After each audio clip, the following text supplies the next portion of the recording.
Hello students, this is Dr. Amit Juneja, lecturer economics, Shahid Balwinder Singh, Government Senior Secondary Smart School, Sabuana, District Fazilka, and I welcome you all in this channel, Amit Juneja Economics, and in today's lecture of advantages and disadvantages of money. So in the last lecture we discussed about various advantages of money. तो उसके अंदर मैंने आपको एक चीज clear की थी कि अगर आपने advantages of money लिखना है तो उसमें 5 पॉइंट्स आप बहुत इजीली लिख सकते हैं which are related to the 5 type of economic activities. तो हमने जो अपने लास्ट लेक्चर में डिस्कस किए थे advantages of money. सो वो जो एडवांटेजेस ऑफ मनी थे वो हमने लिखा था कि पहला हमने 5 इकोनॉमिक एक्टिविटीज पकड़ ली और उसके बेसिस पे हमने 5 एडवांटेजेस बना दी. पहला हमने लिखा था advantage to a producer. Second हमने लिखा था advantage to a consumer. Number 3 हमने लिखा था advantage in investment. फोर्थ हमने लिखा था advantage in exchange. और फिफ्थ हमने लिखा था advantage in the financial system.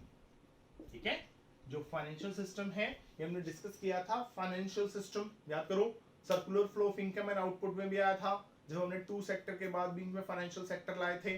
Bank, insurance companies and so many other non banking financial institutions, वो सारे किसमें आएंगे, वो फाइनेंशियल सिस्टम में आएंगे. तो फाइनेंशियल सिस्टम काम ही मनी पे करता है. अगर मनी नहीं है तो फाइनेंशियल सिस्टम कैसे काम करेगा. ठीक है, तो ये मनी की एडवांटेज है कि मनी इन सारे के सारे फील्ड के अंदर जो है काम करती है. मनी जो है वो क्या करती है, जितनी भी इकोनॉमिक एक्टिविटीज हैं उन सभी के अंदर मनी की एडवांटेज जो है वो सीधा सीधा आ जाती है. ठीक है, तो 5 पॉइंट जो है वो तो सीधे सीधे हो गए. ठीक, अब नेक्स्ट बात करते हैं मनी की और एडवांटेज कहां पे है. सो मनी के आने से क्या हुआ, हम एक सोल्यूशन हुआ. किस चीज का solution? to the problems of barter system. ठीक है, अब जब हमने बार्टर सिस्टम किया था उसके एंड में जाके हमने बात की थी कि हमने बार्टर सिस्टम ऑफ एक्सचेंज को क्यों बंद कर दिया, हमने बार्टर सिस्टम ऑफ एक्सचेंज को क्यों छोड़ दिया. तो हमने कहा था यार बहुत सारी प्रॉब्लम्स थी बार्टर सिस्टम में. क्या होता था, डबल कोइंसिडेंस ऑफ वांट्स करना पड़ता था. ठीक है, तो उसके करके हमने इसको छोड़ दिया. उसमें हमें ट्रेडिंग कॉस्ट बियर करनी पड़ती थी, इसके करके हमने छोड़ दिया. मेजर ऑफ कॉमन वैल्यू नहीं था. ठीक है, उसलिए हमने इसको छोड़ दिया. ठीक, तो अब ये सारी चीजें जो है, जितनी भी प्रॉब्लम्स आपको बार्टर सिस्टम में आती थी, सारी की सारी मनी के आने से सॉल्व हो गई. मतलब मनी के आने से अब आपको double coincidence of wants establish करने की कोई जरूरत नहीं. मतलब आपको एक ऐसा पर्सन ढूंढने की कोई जरूरत नहीं है जिसके पास वो चीज है जो आपको चाहिए और जो वो चीज लेने के लिए रेडी है जो आपके पास है. कोई जरूरत नहीं, आप अपनी कम्युनिटी लेके मार्केट में जाइए, उसको बेचो, मनी लो, उसके बाद उस मनी से वो चीज ले लो जो आपको चाहिए. तो आपको ऐसे पर्सन ढूंढने की जरूरत नहीं पड़ेगी. सो मनी ने डबल कोइंसिडेंस ऑफ वांट्स को सॉल्व कर दिया. ठीक, मनी ने ट्रांसफर ऑफ वैल्यू की प्रॉब्लम को सॉल्व कर दिया.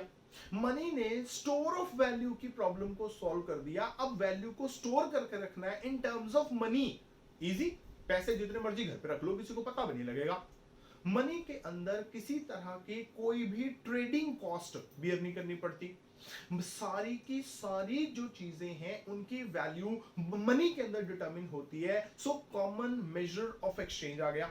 मतलब मनी की एडवांटेज ये हुई कि मनी जिस चीज के लिए लाई गई थी वो ये चीज थी कि जो बार्टर सिस्टम है उसमें प्रॉब्लम्स बहुत ज्यादा आ रही थी. उन प्रॉब्लम्स को सॉल्व करना, तो मनी अपने इस प्रोजेक्ट के अंदर, अपने इस काम के अंदर 100% सक्सेसफुल रही है. मनी ने बार्टर सिस्टम की सारी प्रॉब्लम सॉल्व कर दी. तो ये क्या है, ये भी एडवांटेज ऑफ मनी के अंदर आ जाता है.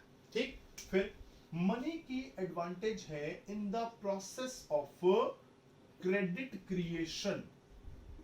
अब ये बार बार वर्ड आ रहा है, क्रेडिट क्रिएशन, क्रेडिट क्रिएशन, और हर बार मैं एक ही बात बोल रहा हूं कि मैं आपको ये टॉपिक डिटेल में कराऊंगा बैंकिंग वाले चैप्टर में, उससे पहले नहीं।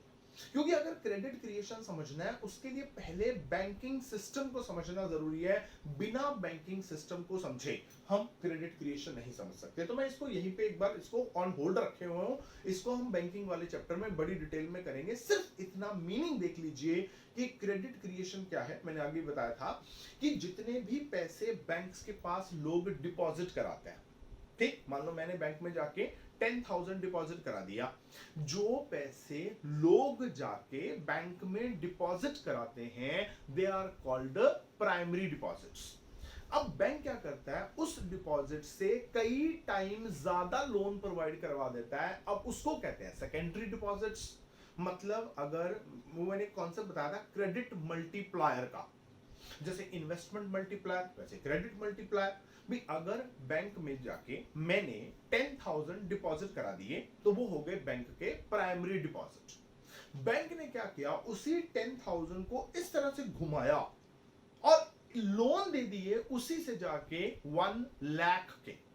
अब मैंने तो 10,000 कराया था, बैंक ने लोन कितना दे दिया, 1 लाख का। मतलब उसी 10,000 को घुमा घुमा के 1 लाख बना दिया।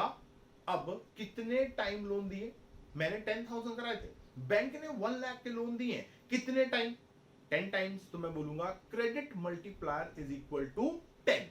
अब ये क्रेडिट मल्टीप्लायर कैसे काम करता है, जैसे इन्वेस्टमेंट मल्टीप्लायर ने काम किया था ना, वैसे ही क्रेडिट मल्टीप्लायर भी काम करता है। हम बहुत डिटेल में जाके क्रेडिट मल्टीप्लायर को समझेंगे, उसके बाद ये प्रोसेस ऑफ क्रेडिट क्रिएशन समझेंगे। सो मनी के आने का एडवांटेज ये हुआ कि इससे जो प्रोसेस ऑफ क्रेडिट क्रिएशन है ये स्टार्ट हो गई। क्योंकि जब मनी ही नहीं थी तो क्रेडिट किस में भैया। अब ये तो है नहीं कि आप वीट में किसी को क्रेडिट दे रहे हैं तो जितना आप उसको वीट देंगे उससे आगे कई टाइम ज्यादा वीट दे देगा, ये तो होना नहीं। मनी को क्रेडिट, मनी के अंदर जो क्रेडिट दिया जाता है ना, I am repeating my words, money के अंदर जो क्रेडिट दिया जाता है उसको क्रिएट किया जा सकता है, उसको आगे कई टाइम ज्यादा दिया जा सकता है। पर जो कम्युनिटीज के अंदर क्रेडिट दिया जाता था ना, ये अच्छा तेरे घर पे खाने के लिए कुछ नहीं है, ऐसा कर एक बोरी वीट ले जा, एक बोरी जो है वो जाके जो है राइस की ले जा।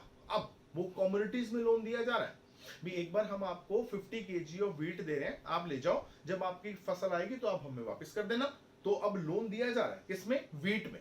अब जितना लोन दिया जा रहा है उतना ही वापस आएगा। अगर एक जो है बोरी मैंने व्हीट की दी है तो वापस भी एक ही आएगी। अब 2 या 3 या 4 या 5 नहीं आने वाली हैं, ठीक है। तो उसमें क्रेडिट क्रिएशन पॉसिबल नहीं था, पर मनी के आने से क्रेडिट क्रिएशन जो है वो पॉसिबल हो गया है। वो कैसे पॉसिबल हुआ, कैसे क्रेडिट क्रिएट होता है, कैसे उसकी प्रोसेस चलती है, ये अपने आप के अंदर एक पूरा टॉपिक है, एक पूरा लेक्चर है इसके ऊपर। तो हम इसको देखेंगे जब हम बैंकिंग सिस्टम जो है उसको देखेंगे। तो ये भी मनी की एक एडवांटेज है। उसके बाद मनी की जो एडवांटेज है वो है इन इंटरनेशनल ट्रेड। मनी की एडवांटेज जो है वो इंटरनेशनल ट्रेड के अंदर भी है। और हमने ऑलरेडी बात की हुई है कि इंटरनेशनल ट्रेड में 2 चीजें आती हैं, एक आता है एक्सपोर्ट और एक आता है इंपोर्ट, ठीक। जब मनी आई तो अब हर कंट्री ने क्या किया, अपनी अपनी करेंसी यूनिट्स को डिफाइन किया। हर एक कंट्री ने जब अपने अपने करेंसी यूनिट्स को डिफाइन कर लिया, जैसे इंडिया ने कहा हमारी करेंसी रुपी, ठीक, जो है चाइना ने कहा कि हमारी करेंसी युआन, बांग्लादेश ने कहा हमारी करेंसी टका, ठीक है, अमेरिका ने कहा हमारी करेंसी अमेरिकन डॉलर, ठीक है, फ्रांस ने कहा हमारी करेंसी फ्रैंक। तो हर कंट्री ने अपनी अपनी करेंसी जो है उसको डिफाइन कर लिया। अब सारी कंट्रीज की करेंसी जो है वो डिफरेंट है। अब अगर सारी कंट्रीज की करेंसी डिफरेंट है तो उनकी इंटरनेशनल मार्केट के अंदर वैल्यू भी डिफरेंट। मतलब अगर आपको एक डॉलर परचेज करना है, अमेरिकन डॉलर, तो मान लो मैं कहता हूं आपको 75 रुपीज देने पड़ेंगे। अगर आपको मान लो इंग्लैंड का पाउंड परचेज करना है तो उसके लिए मान लो आपको 90 रुपीज देने पड़ते हैं। मान लो आपको जो है वो टका परचेज करना पड़ता है या आपको युआन लेना पड़ता है। तो हर कंट्री की करेंसी की वैल्यू अलग अलग थी। तो क्या किया गया, अपनी जो डोमेस्टिक करेंसी है, मतलब इंडियन रुपी, हमने उसके अंदर क्या किया, सारी कंट्रीज की करेंसी की वैल्यू को डिटरमिन किया। मतलब हमने कहा कि अगर हमने चीन से युआन लेना है तो उसके बदले में हम इतने इंडियन रुपी देंगे, अगर हमने अमेरिकन डॉलर लेना है तो उसके बदले में इतने रुपीस देंगे, अगर हमने कैनेडियन डॉलर लेना है तो उसके बदले में हम तो उसके अंदर हमने क्या किया, हमने सारी कंट्रीज की जो करेंसीज हैं उनकी वैल्यू को हमने डिटरमिन किया। उससे क्या हुआ, अब जो इंटरनेशनल ट्रेड करना है वो हो गया इजी। जैसे अब हमने मान लो अमेरिका से ट्रेड करना है, तो हमें पता है कि हमें अमेरिका को डॉलर्स देने हैं, तो हम कितने डॉलर्स देंगे, सिंपल सी बात है, हम अमेरिका को उतने डॉलर्स देंगे जितना हमारी करेंसी के अंदर उसकी वैल्यू जो है वो डिटरमिन हुई होगी। तो मनी की जो एडवांटेज है वो इंटरनेशनल ट्रेड के अंदर जो है वो भी हो जाती है। So these are the advantages of money. कि मनी के एडवांटेज कहां पे हुई, प्रोड्यूसर के लिए है, कंज्यूमर के लिए है, इन्वेस्टमेंट के अंदर है, एक्सचेंज के अंदर है, फाइनेंशियल सिस्टम के अंदर है, बार्टर सिस्टम की प्रॉब्लम सॉल्व कर दी इसने, क्रेडिट क्रिएशन करने के अंदर हेल्प करती है और इंटरनेशनल ट्रेड के अंदर हेल्प करती है। क्योंकि इंटरनेशनल ट्रेड तब पॉसिबल हुआ जब हमने अपनी करेंसी की वैल्यू को बाकी करेंसीज की जो वैल्यूज हैं उनके अंदर हमने डिटरमिन करना जो है वो स्टार्ट किया। तो इससे जो है इंटरनेशनल ट्रेड इजी हो गया। अब हमें पता है कि अगर हमने अमेरिका से कोई चीज परचेज करनी है तो उसके लिए हमें अमेरिकन डॉलर देना पड़ेगा। अब अमेरिकन डॉलर देना पड़ेगा तो उसके लिए अमेरिकन डॉलर परचेज करना पड़ेगा। तो अब अमेरिकन डॉलर परचेज करने के लिए उसके बदले में कितने पैसे देने पड़ेंगे वो ऑलरेडी डिसाइडेड है, वो मार्केट फोर्सेस पे डिपेंड करता है। कभी आपने देखा होगा ना, कभी डॉलर सस्ता हो जाता है, कभी डॉलर महंगा हो जाता है ना। तो ये सारी चीजें जो है वो फॉरेन एक्सचेंज मार्केट होती है। हम डिटेल में करेंगे जब हमारा चैप्टर आएगा foreign exchange rate, foreign exchange rate. उस चैप्टर के अंदर हम इस चीज को डिस्कस करेंगे कि कैसे एक करेंसी की वैल्यू दूसरी करेंसी की वैल्यू के अंदर डिटरमिन होती है। मतलब हम कैसे कहते हैं ये एक डॉलर 75 का जी, एक डॉलर जो है अगर अमेरिकन डॉलर की बात करें 75 का है, अगर हम पाउंड की बात करें तो ये 90 रुपीस का है, अगर हम युआन की बात करें तो ये 52 रुपीस का है। तो ये कैसे डिटरमिन होता है, तो हम पूरा का पूरा चैप्टर हमारे पास इस बात का है, फॉरेन एक्सचेंज रेट। तो मनी के आने से क्या हुआ, जो फॉरेन एक्सचेंजेस हैं रेट जो है उसको डिटरमिन करना इजी हो गया, पॉसिबल हो गया। पहले तो पॉसिबल ही नहीं था, अब पॉसिबल हुआ, साथ के साथ इजी हुआ। तो उससे क्या हुआ, हमारे लिए ये चीज जो है वो बेनिफिशियल हुई कि हमारा इंटरनेशनल ट्रेड जो है वो बढ़ गया। हम इस लायक हुए कि हम एक्सपोर्ट और इंपोर्ट जो है वो कर सकें। तो इसलिए ये सारी जो है वो मनी की एडवांटेजेस है। ओके, सो अब after these advantages of money, अब हम बात करते हैं some of the disadvantages of money. अब डिसएडवांटेजेस ऑफ मनी क्या है, अब उसकी भी बात कर लेते हैं।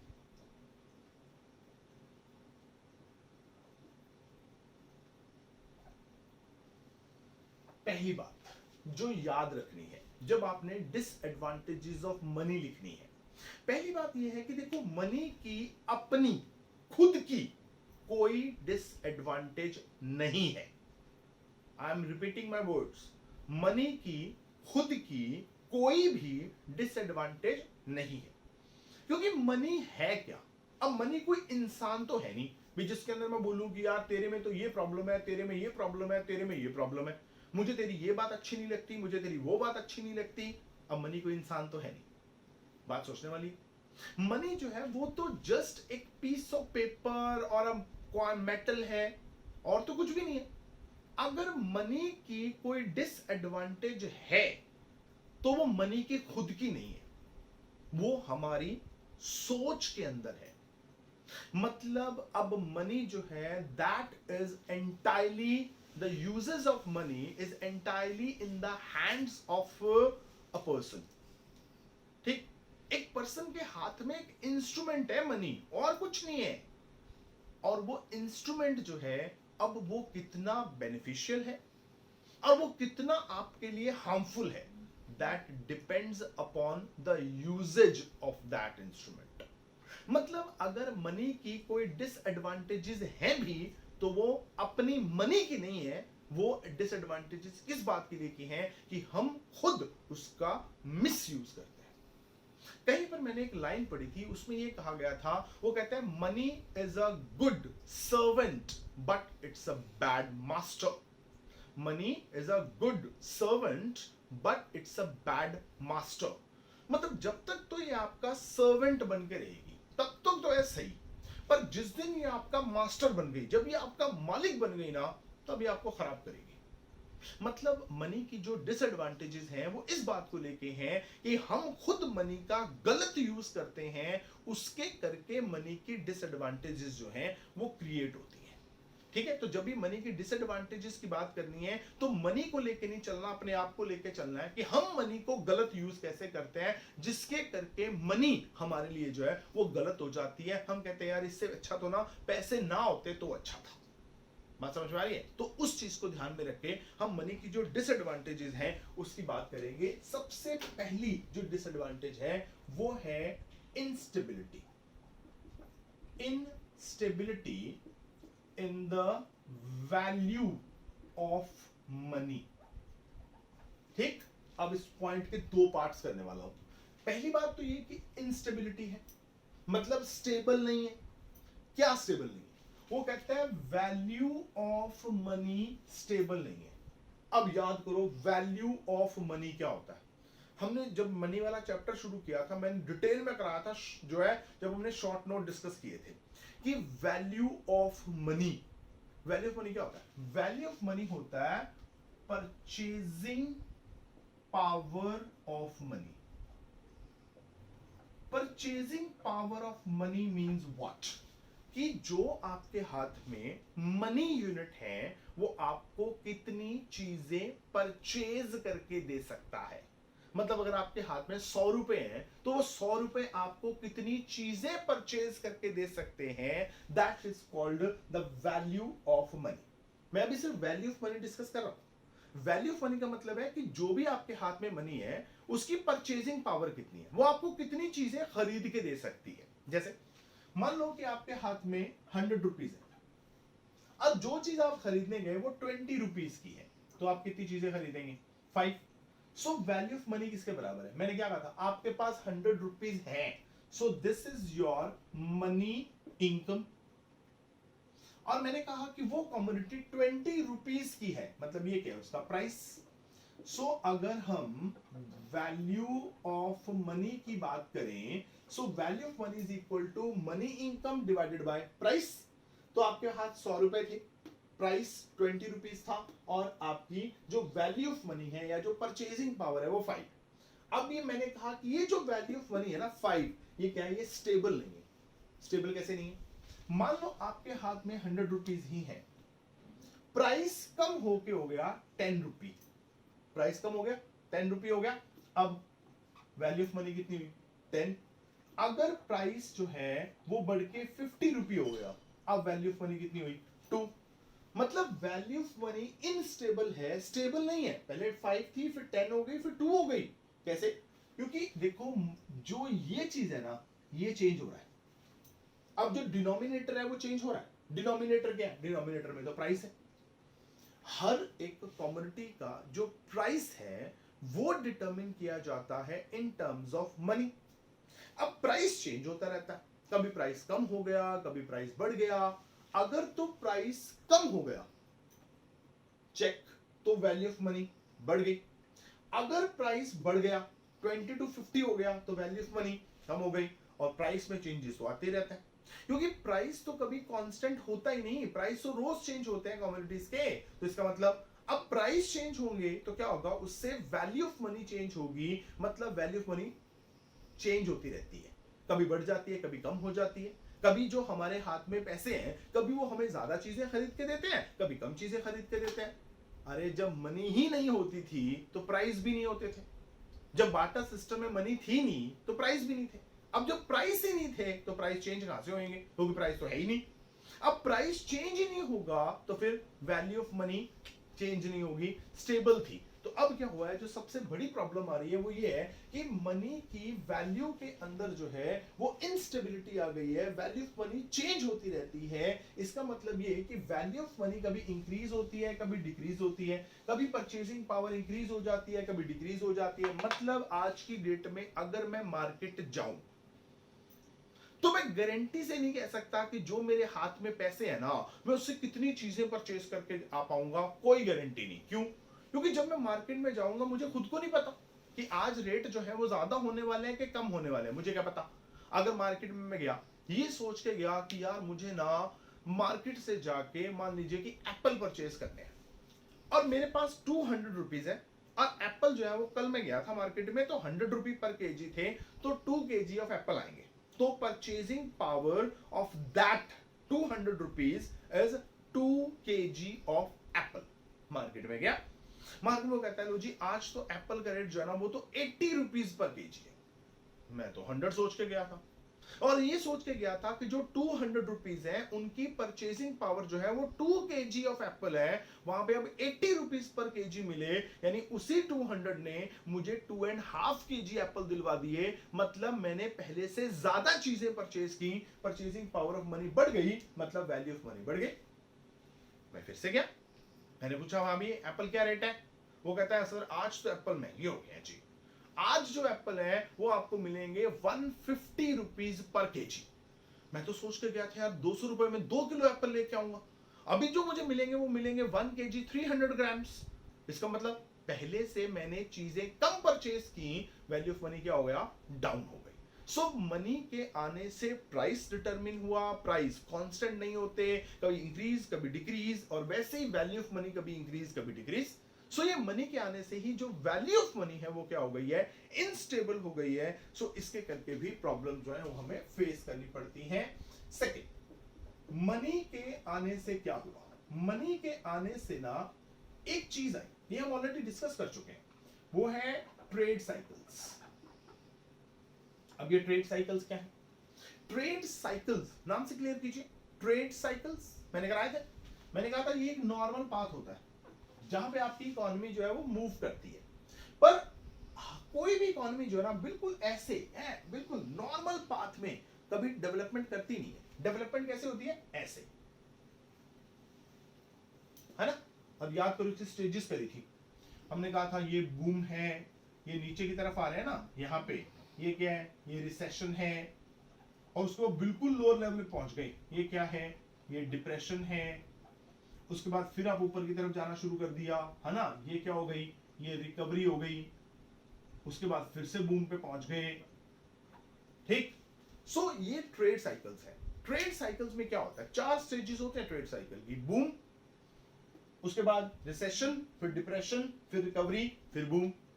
तो मनी के आने से ये हुआ कि इकोनॉमी के अंदर ये जो ट्रेड साइकिल हैं ये आने शुरू हो गए।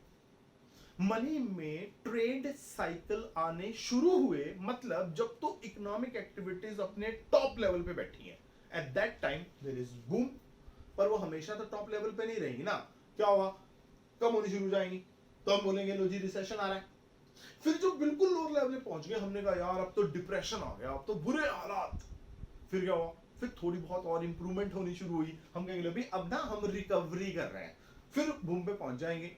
तो ये मनी के आने से ही ट्रेड के अंदर अप्स एंड डाउन्स आने शुरू हुए, और उससे ट्रेड साइकिल आने शुरू हुए। जब इकोनॉमी के अंदर रिसेशन और डिप्रेशन है तो क्या होगा, इस सिचुएशन के अंदर इकोनॉमी के अंदर इनकम लेवल, एम्प्लॉयमेंट का लेवल, प्रॉफिट का लेवल, प्रोडक्शन, कंजम्पशन अपने लोएस्ट लेवल पे होंगे, मतलब आपकी इकोनॉमी बर्बाद। जब बूम होगा तो क्या होगा, प्रॉफिट बहुत ज्यादा हो रहे हैं, प्राइसेस बहुत ज्यादा हैं, इन्वेस्टमेंट बहुत हो रही है, इनकम बहुत हो रही है, एम्प्लॉयमेंट बहुत हो रही है।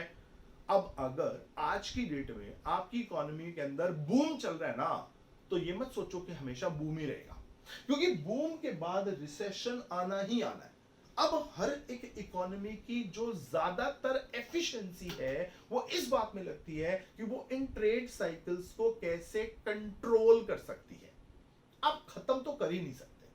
ये मत सोचो कि आप इतने एफिशिएंट हो जाओगे, अपनी इकोनॉमिक पॉलिसीज इतनी स्ट्रांग बना लोगे कि ट्रेड साइकिल आने ही नहीं दोगे, ये तो इस पे तो क्रॉस है, ट्रेड साइकिल तो आएगा ही आएगा, उसको आप आने से रोक नहीं सकते। आपकी एफिशिएंसी इस बात में है कि आप इन ट्रेड साइकिल को क्या कर सकते हो, इसको आप मिनिमम कर सकते हो। मतलब ये जो फ्लक्चुएशंस है आप इनको थोड़ा कंट्रोल कर सकते हो भी, जहां पे गैप इतना है तो उसको थोड़ा कर लोगे, पर ये तो आएगा आएगा। तो मनी के आने से क्या हुआ, मनी के आने से ट्रेड साइकिल जो है आने शुरू हो गए, उससे क्या हुआ, इकोनॉमी के अंदर इंस्टेबिलिटी आई।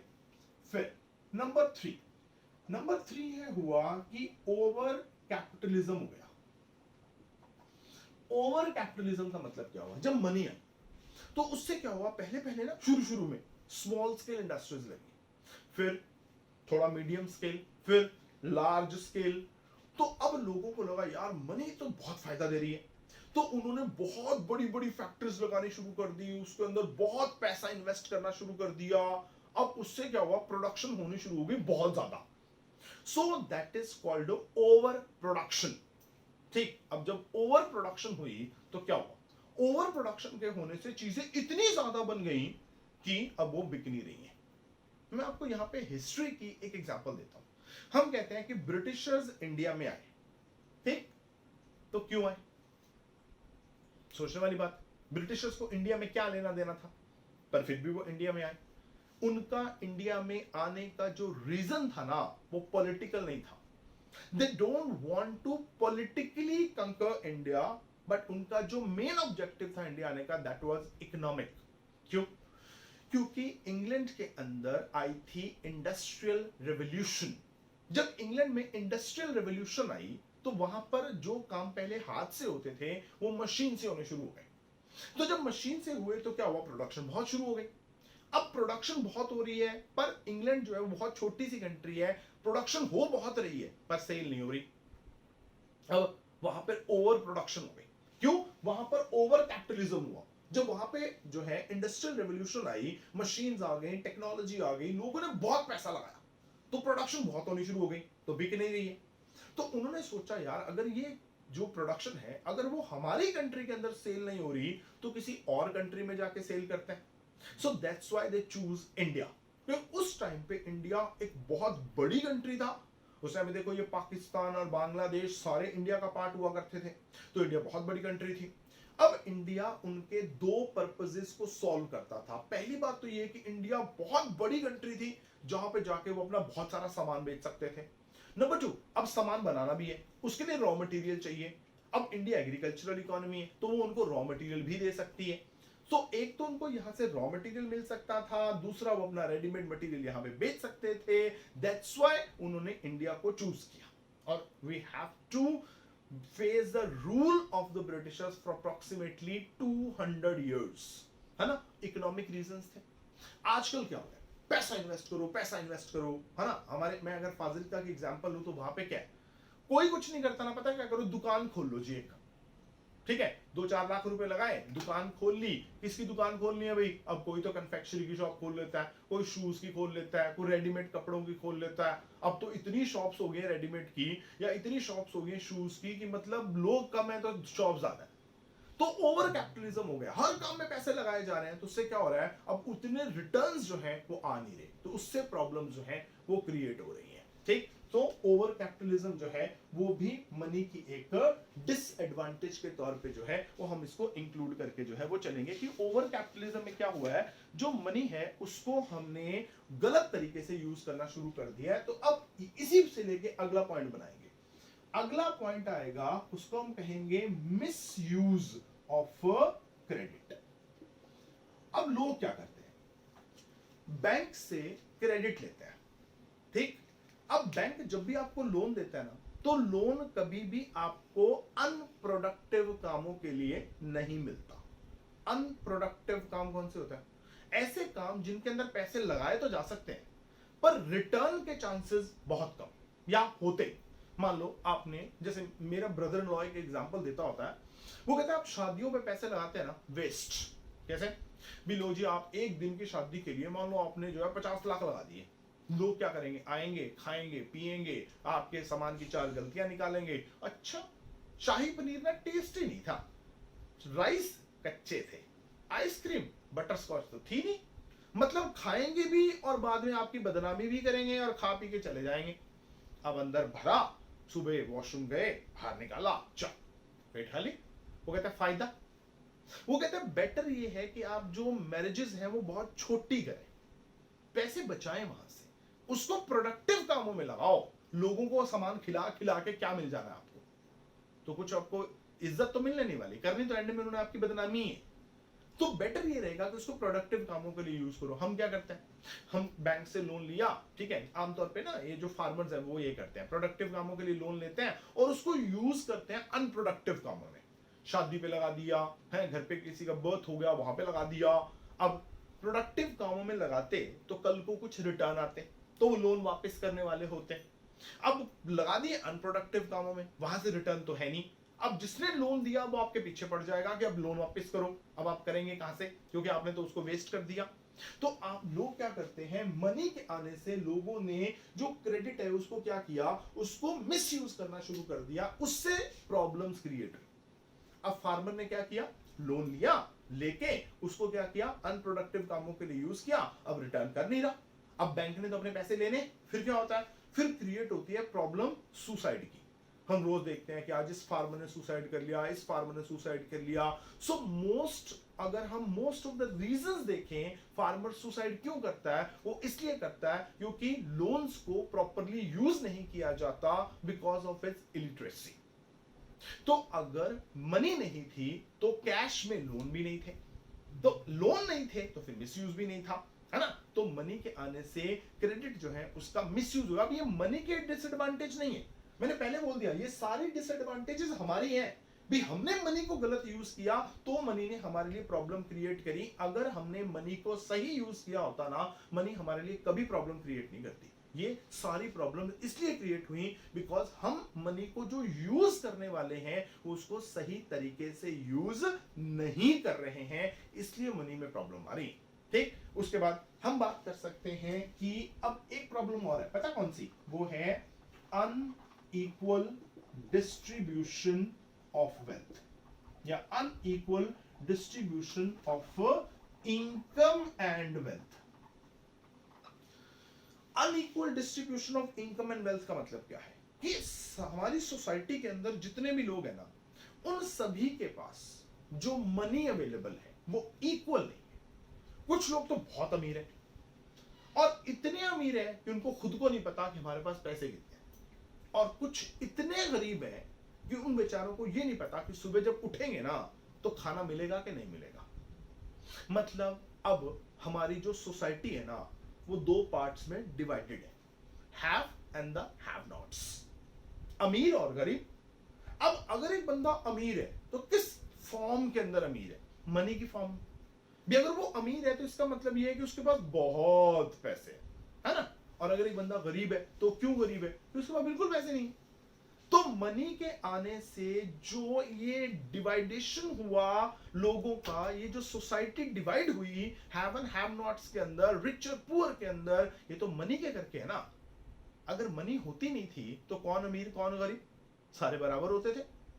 तो मनी के आने से एक प्रॉब्लम जो और क्रिएट हुई है वो ये है कि हमारा जो पूरी की पूरी सोसाइटी है वो डिफरेंट पार्ट्स में डिवाइड हो गई है। इससे रिजल्ट ये निकला है there is unrest among the people. अब लोगों के अंदर ना फ्रस्ट्रेशन आनी शुरू हो गई है भी। एक पर्सन तो यार इतना मतलब पैसा लेके बैठा है कि मतलब उसके पास तो हर चीज है, हर चीज खरीद रहा है, हर चीज पे अपनी मोनोपोली क्रिएट कर रहा है, और एक हम है जिसको खाने के लिए नहीं मिलता। तो जितनी भी सोसाइटी में ये जो प्रॉब्लम्स आनी शुरू हुई है, मतलब लोग चोरी कर रहे हैं, लोग मर्डर कर रहे हैं, क्यों कर रहे हैं, सिर्फ पैसे के लिए। तो मनी ने हमें मॉरली खराब किया है, मनी ने हमें मटेरियलिस्टिक बना दिया है। आमतौर पे ना मैं एक रेडी पे जाता हूं, मैंने आपको बताया भी था, उस पर लिखा हुआ है रिश्तेदारी नोटा दी। जब तक ना आपके पास पैसे हैं तब तो सारे आपके रिश्तेदार हैं, और जब आपके पैसे नहीं है ना, है ना, तो आपके पास कुछ भी नहीं है, फिर आपको कोई आपको पूछेगा भी नहीं। एक कहावत है, वो कहते हैं माया तेरे कितने नाम। माया, माया मीन्स मनी, माया तेरे कितने नाम, ठीक है। दौली दौलत दौलत राम, दौली दौलत दौलत राम, मतलब वो कहता है माया तेरे कितने नाम, मनी तेरे कितने नाम है, दौली दौलत दौलत राम। भी अगर तो बंदा बहुत गरीब है ना, तो उसका नाम क्या होगा, दौली। थोड़े से पैसे आ जाएंगे ना, फिर दौली लोग छोड़ देंगे उसको बोलना, फिर थोड़ा उसका सही नाम पकड़ेंगे, उसको बोलेंगे दौलत। अब थोड़े और पैसे आ जाएंगे, फिर सेठ दौलत राम जी हो जाएंगे वो, है ना। तो ये मनी से है, पहले दौली था, फिर दौलत हुआ, फिर सेठ दौलत राम जी हुआ, है ना। तो जी तो साथ में लग ही जाएगा ना, क्यों लग जाएगा, वो तो आजकल बिस्किट के पीछे भी पार्ले जी लगाते हैं ना, तो लोगों के नाम के पीछे तो जी लगाना सीख लो। अब ये सारा कुछ मनी के आने से हुआ है कि मनी ने हमें जो है हमारी जो सोसाइटी है उसको पार्ट्स में डिवाइड कर दिया है। इससे लोगों के अंदर एक फीलिंग ऑफ अनरेस्ट जो है वो आनी शुरू हो गई है। मनी की एक और बहुत बड़ी प्रॉब्लम वो है ब्लैक मनी। अब ब्लैक मनी क्या है, अब ये मत समझना कि कोई ब्लैक कलर की मनी होती है जिसको हम ब्लैक मनी बोलते हैं, ऐसा कुछ नहीं है। ब्लैक मनी वो होती है कि जिसका गवर्नमेंट को कोई हिसाब किताब नहीं दिया जाता, 2 नंबर के पैसे हैं, सिंपल, है ना। लोग क्या करते हैं, अब इंडिया के अंदर ना प्रोग्रेसिव टैक्सेशन सिस्टम चलता है।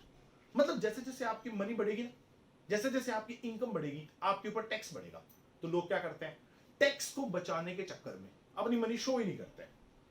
मतलब बहुत सारे ऐसे पैसे जो वो 2 नंबर से कमाते हैं वो शो ही नहीं करते, तभी तो 2 नंबर के पैसे कहते हैं ना उनको, ठीक। तो अगर वो शो नहीं करते तो क्या होता है, अब गवर्नमेंट को उस पैसे पे टैक्स नहीं मिलता। अगर गवर्नमेंट को टैक्स मिले तो गवर्नमेंट क्या करेगी, उसी टैक्स को कल को यूज करेगी हमारे बेनिफिट के लिए, ठीक है ना। तो अब क्या हुआ, अब जब गवर्नमेंट को टैक्स ही नहीं मिला तो हमारे बेनिफिट के लिए क्या से यूज कर लेगी। इससे क्या हुआ, अब गवर्नमेंट को टैक्स नहीं मिला। नंबर 2, ये जो ब्लैक मनी होती है ना, ये कभी भी प्रोडक्टिव कामों के लिए यूज नहीं होती, ये सारी की सारी अनप्रोडक्टिव कामों के लिए यूज होती है, बेकार के कामों के लिए यूज होती है। यानी ये मनी यूज होती है किस चीज के लिए, दिखावे के लिए, क्योंकि इसको किसी सही काम में तो लगा नहीं सकता। अगर इसी की कोई फैक्ट्री लगाएगा मान लो, या कोई प्रोडक्शन यूनिट लगाएगा, तो गवर्नमेंट पूछेगी भैया भाई पैसे कहां से आए, तो क्या बताएगा कहां से आए, मेरे 2 नंबर के पैसे। तो क्या करेगा, 2 नंबर के पैसे को ना 2 नंबर के काम में लगा देगा। इससे प्रॉब्लम और ज्यादा क्रिएट होंगी। अब ब्लैक मनी की प्रॉब्लम तभी आई जब क्या हुआ, मनी आई। अब जब मनी नहीं थी तो ब्लैक मनी भी कहां से थी, ठीक है ना। तो ये सारी क्या है, ये मनी की डिसएडवांटेजेस है। पर मैंने शुरू में एक बात बोल दी थी कि जो मनी की डिसएडवांटेजेस हैं वो मनी की खुद की नहीं है, वो हमारी क्रिएट की हुई है। क्योंकि मनी सिर्फ हमारे हाथ में एक इंस्ट्रूमेंट है, money just a piece of paper. वो एडवांटेजेस में आएगा कि वो डिसएडवांटेजेस में आएगा, ये इस बात पे डिपेंड करता है कि हम उसको यूज कैसे करते हैं। तो अब अगर हम उसको मिस यूज करेंगे क्या होगा, वो हमारे लिए डिसएडवांटेजेस क्रिएट करेगा। पर अगर हम उसको प्रॉपरली यूज करेंगे तो हमारे लिए एडवांटेजेस क्रिएट करेगा। So these are the advantages and the disadvantages of money. So this is all about the advantages and disadvantages of money. In the next lecture we come with a new topic, that is supply of money. Supply of money will be our next lecture of this chapter. So meet again in the next lecture. Till then, it's goodbye from my side. Thank you very much and all the best.